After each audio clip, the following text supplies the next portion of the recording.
Cerita Bakiak dan Gerak Kilat Kiai Haji Abbas Abdul Jamil saat perang.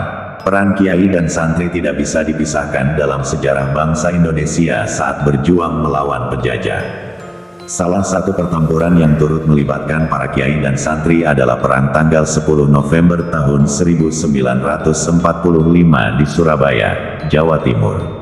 Peristiwa itu pun menjadi bukti sejarah atas kontribusi para ulama dan santri dalam mempertahankan kemerdekaan bangsa Indonesia dari tangan penjajah. Salah satu ulama yang menjadi tokoh penting dalam peperangan itu adalah Kiai Haji Abbas Abdul Jamil. Kiai Haji Abbas Abdul Jamil atau yang juga dikenal dengan sebutan Kiai Abbas merupakan seorang ulama yang berasal dari Pondok Pesantren Buntet Cirebon. Banyak cerita yang melekat dari diri Kiai Abbas, terutama tentang penderitaannya saat ia terlibat dalam pertempuran melawan pasukan sekutu di Surabaya, Jawa Timur. Menurut pemerhati sejarah pesantren-pesantren di Cirebon, Ahmad Rofahan, sebelum mengikuti perang tanggal 10 November di Surabaya, Kiai Abbas berangkat dari Cirebon dengan ditemani pengawalnya bernama Abdul Wahid. Saat berangkat, Kiai Abbas pun ikut membawa bungkusan yang di dalamnya terdapat sebuah benda. Bungkusan itu lalu ia titipkan kepada pengawalnya yakni Abdul Wahid. Awalnya, Abdul Wahid mengira jika bungkusan yang dititipkan oleh Kiai Abbas itu berisi barang berharga. Namun ketika ia melihat isinya, benda yang tersimpan di dalam bungkusan ternyata sandal Bakiak. Meski dihinggapi merasa bingung, namun Abdul Wahid hanya bisa mengikuti perintah Kiai Abbas. Ia pun membawa bungkusan yang dititipkan oleh Kiai Abbas. Setelah menempuh perjalanan dari Cirebon, Kiai Abbas pun berhenti di Rembang, Jawa Tengah. Setibanya di Rembang, Kiai Abbas bertemu dengan para kiai lainnya. Di sana, Kiai Abbas kemudian ditunjuk untuk menjadi komandan perang tanggal 10 November oleh para kiai yang sudah menunggunya. Jadi waktu di Rembang itu para kiai berkumpul dulu untuk menentukan Kiai Abbas menjadi pemimpin perang, kata Rofahan saat berbincang dengan Detik Jabar di Cirebon, baru-baru ini. Setelahnya, para kiai dan santri pun juga bersiap menuju Surabaya, Jawa Timur. Namun saat itu, Kiai Abbas meminta pengawalnya, yaitu Abdul Wahid untuk tidak ikut ke Surabaya. Abdul Wahid diminta untuk tetap menunggu di Rembang. Jadi Abdul Wahid ini ngawalnya sampai Rembang. Tidak sampai ikut perang di Surabaya, ucap Rofahan. Sebelum berangkat, Kiai Abbas meminta bungkusan berisi sandal Bakiak yang sebelumnya dititipkan ke Abdul Wahid.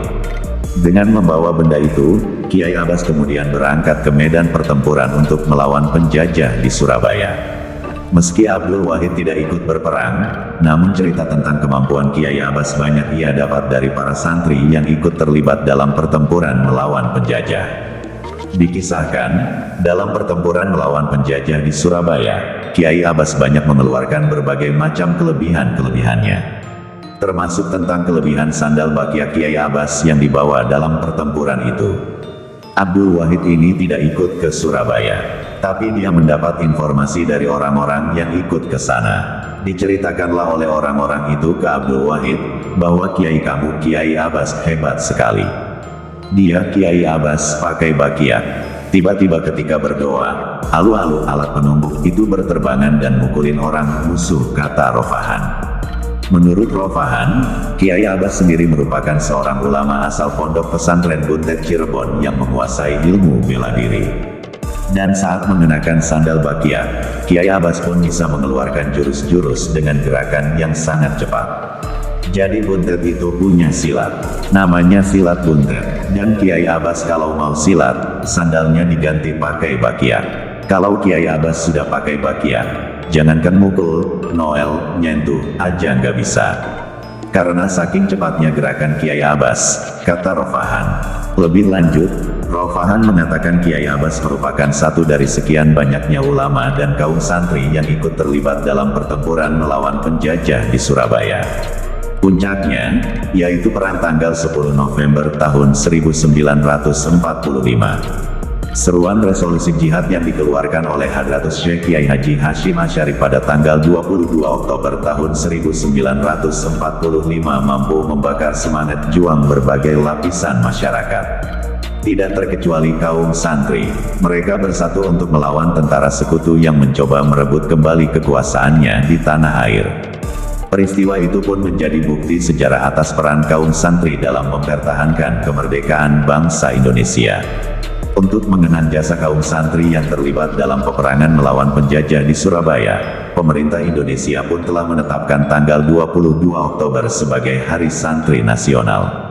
Penetapannya berdasarkan keputusan Presiden Kepres Republik Indonesia Nomor 22 Tahun 2015.